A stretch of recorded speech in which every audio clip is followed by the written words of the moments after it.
مرحبا أهلا النوادي. Ini hati-hati, ada namanya mirip. Yang satu namanya Al-Imam Ibnu Athaillah Sakandari, abad 7 Hijriah. Itu ahli fikih mazhab Maliki yang mensyarahi kitab Mukhtasar Ibnu Hajir. Tapi beliau bukan Ibnu Athaillah Sakandari yang mengarang kitab tasawuf. Saya dapati tahun lahirnya berbeda.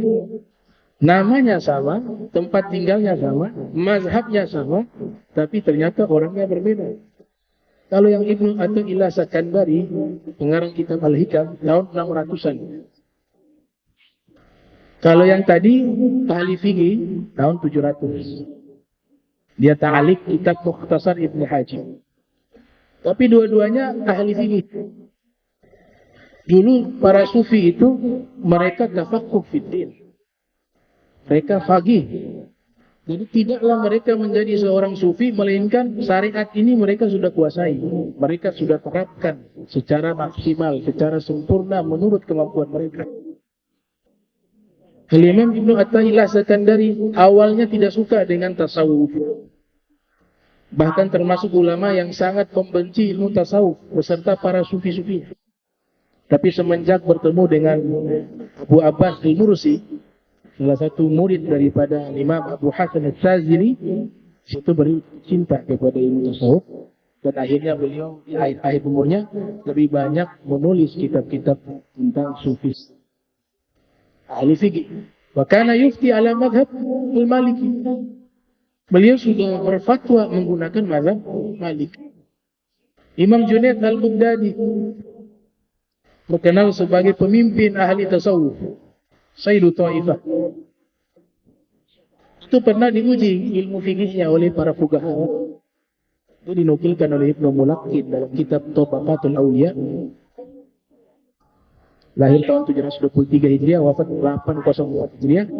Semua pertanyaan fikih lintas mazhab yang ada di masa itu ditanyakan kepada Imam Junaid, dijawab semuanya. Ini dari Al-Quran ini, hadisnya begini, istinbatnya hukum begini. Menurut imam ini begini, wafulat begini, semua. Karena pikiran mereka, ini Imam Junaid hanya sibuk dengan tasawuf, jangan-jangan tidak paham syariat. Bagaimana kalau kita uji coba nih, menurut para fuqaha, paham tidak tentang ilmu fikih? Ternyata subhanallah, beliau jauh lebih ahli fikih dari para fuqaha. Bahkan beliau kana yufti ala madhhabain. Beliau berfatwa dengan dua madhab. Madhab al-fuqaha wa madhab al-asfiyah. Versi fuqaha dijawab, versi fikihnya para sufi. Dan akhirnya mereka mengakui keilmuan fikih daripada Imam Junaid al-Baghdadi. Mereka tidak keluar dari syariat. Itulah sufi yang sebenarnya. Bahkan beliau mengatakan tariqatuna muqayyadun bil kitab wa sunnah, atau tariquna muqayyadun bil kitab wa sunnah. Tarekat kami itu terikat dengan Al-Quran dan Sunnah. Kullu turukin masbudah illa ala man iktafa athara Rasulillah Muhammadin sallallahu alaihi wasallam. Semua jalan tertutup kecuali jalan yang mengikuti jejak langkahnya Nabi Muhammad sallallahu alaihi wasallam. Ini beliau Imam Junaid al-Baghdadi. Ada juga Syekh Abdul Qadir bin Musa al-Jilani. Beliau disebutkan oleh Al-Hafiz Ibnu Hajar Al-Asqalani dalam kitab Tahdzibut Tahdzib mengatakan kana mutamassikan bi gawani'is syariah. Syekh Abdul Qadir al-Jilani adalah salah satu ulama yang memegang kuat undang-undang syariat Islam.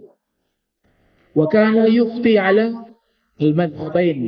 Beliau berfatwa menggunakan dua madhab. Yang pertama madhab Hambali, madhabnya Imam Ahmad. Yang kedua madhab Syafi'i, madhabnya Imam Syafi'i. Tapi beliau condong ke madhab Hambali. Ya, beliau termasuk ulama yang dianggap sebagai tabaqat al-Hanabilah, termasuk tabaqat ulama-ulama madhab Hambali. Tapi beliau paham madhab Syafi'i. Beliau juga paham madhab Hambali. Berfatwa dengan dua madhab. Itu menunjukkan apa? Beliau dikenal sebagai sufi, tapi ternyata beliau juga seorang faqih. Ada guru kami mengatakan ada aulia yang magomnya mengalahkan ilmunya. Ia sebenarnya alim, cuma magom kewaliannya terlalu tinggi sehingga ilmunya itu tidak dikenal. Di antaranya Syekh Abdul Qadir Al-Jilani. Orang lebih kenal beliau sebagai wali.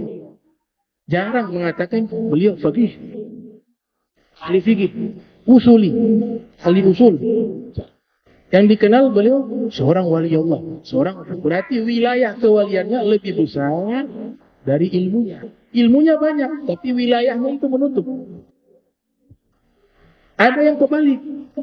Ilmunya lebih besar, wilayahnya besar, tapi ilmunya jauh lebih berkah, jauh lebih besar, sehingga dikenal sebagai ulama, bukan sebagai seorang wali.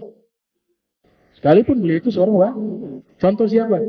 Hujjatul Islam, Imam Ghazali. Orang lebih kenal sebagai ulama ahli ilmu, ahli tasawuf, ahli mantik, ahli falsafah, ya ahli kalam, ahli fikih. Jarang dikenal sebagai wali min aulia. Kenapa? Ilmunya itu lebih berkah, lebih besar magomnya daripada wilayah kewalian. Kedua. Ada juga ulama berfatwa dua mazhab bernama Al-Imam Ibnu Daqiq Al-Eid.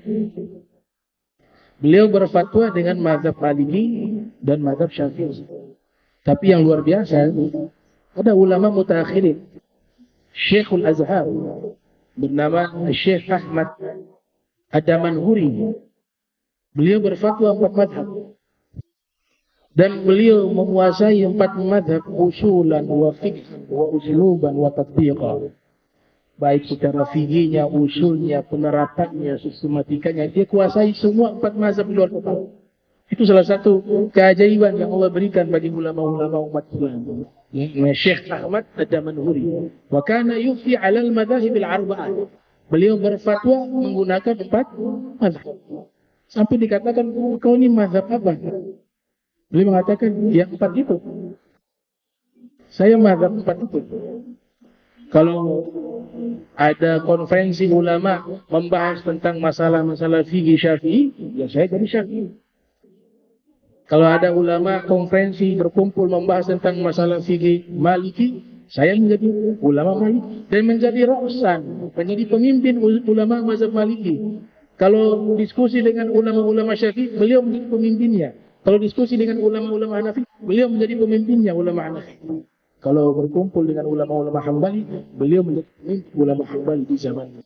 Itu mukjizat Nabi Muhammad SAW. Kenapa mukjizat Nabi Muhammad? Karena Nabi mengatakan al-ulama warathatul anbiya. Mereka para ulama senantiasa eksis dan ada karena mereka mewarisi ilmu-ilmunya para nabi dan ilmunya aku Nabi Muhammad sallallahu alaihi wasallam. Syekh Ahmad Ad-Damanhuri. Masya Allah.